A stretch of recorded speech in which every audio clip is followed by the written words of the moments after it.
যাইতেছি কই যাইতেছ? বিদেশ। বিদেশ? ইয়েস, বিদেশ গিয়া ভরপুর টাকা যখন কামামু, টাকা না ডলার, ভরপুর ডলার কামায় আর তোমার খোমার মধ্যে গেলে ডলার ছিটা। কোন দেশে যাইতেছ? কোনো ধুনফুন দেশে যাইতেছি না, ডিরেক্ট আমেরিকা। আমেরিকা? আমেরিকার ভিসা কে করে দিবে তোমারে? কি করে দিব মানে? আমি স্পেশাল ভিসা আমেরিকা যেতেছি, টারজান ভিসা। এটা আবার কি ভিসা? তুমি জানো না? আর এটা ড্রামের ভিতর করে আমেরিকা যাওয়া যায়, 20 দিনে নেচার দেখতে দেখতে আমেরিকা যাবো। তোমার সানি আমেরিকা যাইতেছে, তুমি খুশি হবে না?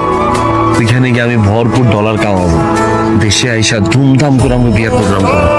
ওই যে স্বপ্নে যেমনি দেখছি না, ঠিক অমনি তুমি বউ সাজবা, আমি জামাই সাজবো, আমরা একই কালারের ড্রেস পরবো। এগুলো ভাবতে ভাবতেই তো আমার টলারে 20-25 দিন পার হয়ে যাবে।